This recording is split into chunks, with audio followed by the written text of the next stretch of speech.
ayon sa ating konstitusyon. At meron akong sinumpaan.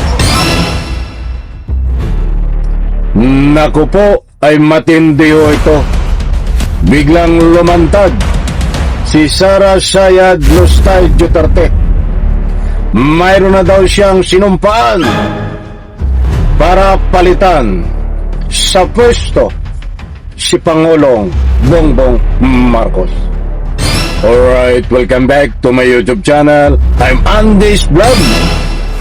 Matindi ho ito, grabe. Aba, ay mantakin nyo, ay bigla hong lumantad. Saan ba galing ito? Si Sara Sayad Lustay ay bigla hong nagpakita. At ang sabi nga niya ay handang-handa na siya dahil mayroon na siyang sinumpaan na siya na ang papalit kay Pangulong Bongbong Marcos bilang presidente ng Republika ng Pilipinas. Paktay tayo dyan. Anong nangyari? Kaibigan, isang like sa video na ito.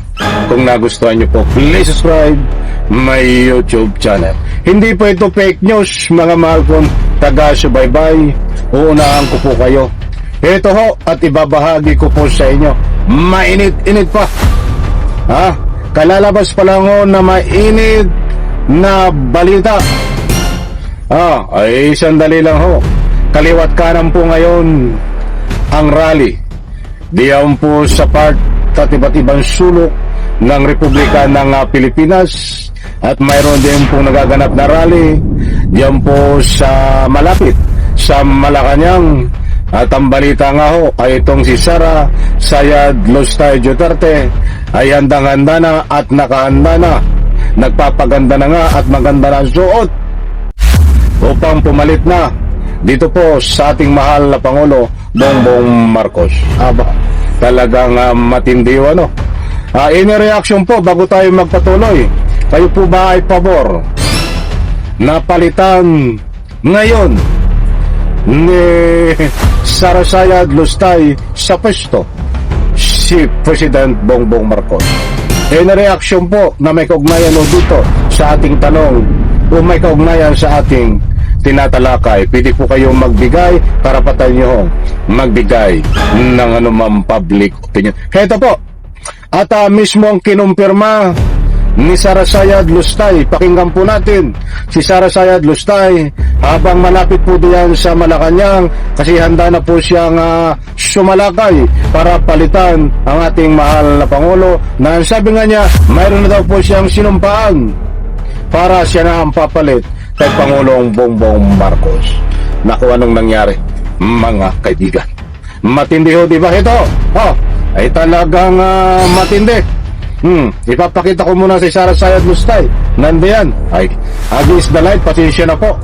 Dito, against the light yan. I-play ko po. Ito. I am the constitutional successor, no? I am the next in line ayon sa ating konstitusyon. At meron akong sinumpaan noong ako ay nag-assume ng Office of the Vice President. At nakalagay doon that I will preserve and defend the Constitution. So, wala sa aking mga kamay ang pagsasagawa ng extra constitutional means, no? To overthrow the current administration. At hindi ko din gusto yon. Hindi ko gusto agawin yung posisyon ni Bongbong Marcos. Gusto ko makita ng taong bayan hanggang sa dulo kung gaano walang hiya si PBM. Ikaw ang walang hiya, binabaliktad dito Di po ba naniniwala po ba? Sinong naniniwala dito na walang hiya? Ito ang ating mahal na Pangulo, President Bongbong Marcos. O pwede po kayo mag-comment dahil sinasabi ho dito ni Sara Sayad Lustay kaya niya papalitan itong ating mahal na Pangulo ay walang hiya. Aba, ito po. Bongbong Marcos, gusto ko makita ng taong bayan hanggang sa dulo kung gaano walang hiya si PBM. Kalayaan natin at ang soberanya natin, hindi siya nawawala sa mga foreign invaders lamang. Hindi siya sa pagsakop lamang ng mga foreign invaders. Nawawala din siya kapag yung mga matataas na opisyal ng aming pamahalaan. Kasama na ang Pangulo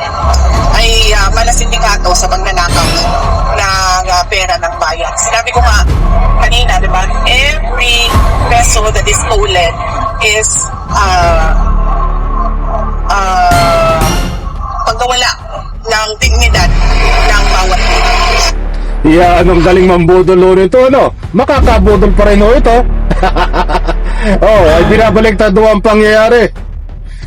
Ay talagang yan ang galing mambudol. Ba't wala na ang mabudol ito? Ito, ang bigyan po natin ng highlight ay itong kanyang may sinumpa na siya para palitan ang ating mahal na Pangulo. Ito pa, ulitin ko para sa lubos niyo pong pangunawa. I am the constitutional successor, no? I am the next in line ayon sa ating constitution. At meron akong sinumpaan noong ako ay nag-assume ng Office of the Vice President. At nakalagay doon that I will preserve and defend the constitution. So, wala sa aking mga Ayun mga kaibigan, maliwanag ko. Yan no, si Sara Sayad Lustay na nag-ayon po sa kanyang interview. Siya po ay handang-handa at mayroon daw po siyang sinumpaan. Na ang sinumpaan niya ay siya po ang next in line na dapat siya ang pumalit dito po kay President Bongbong Marcos. Ay nananaginip ang gising, ano? Talagang matindi ito. Payag po ba kayo na ito ay pumalit at agawin sa pwesto ni Sara Sayad Lustay itong pagiging presidente ni Pangulong Bongbong Marcos? Basta tanong paminto nyo po sa comment section. May karapatan po kayo na magbigay ng anumang public opinion. Hindi po tayo nagpapakalat ng anumang fake news dito dahil maliwanag naman ho na ibinahagi ko po sa inyo ayon kay Sara Sayad Lustay na siya ay nakahanda na dahil mayroon po siyang sinumpaan na kapag nagkaroon po ng problema sa pwesto ay siya ang papalit kay President Bongbong Marcos. Kahit siya po ay handang-handa na. Kaya pinagpipilitan niya po at binabaliktad niya ang pangyayari para siraan ang ating mahal na Pangulo na sinasabi pa nga niya ay sindikato at magnanakaw ng pera ng taong bayan ang ating mahal na Pangulong Bongbong Marcos para nang sa ganun sirain niya ang pagkatao.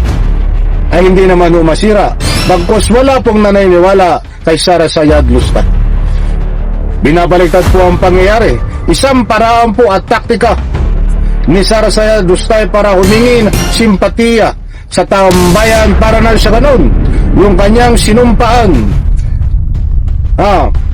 nadaan na siya ang papalit kay President Bongbong Marcos dahil siya ang next in line ay para makuha niya po at maabot niya.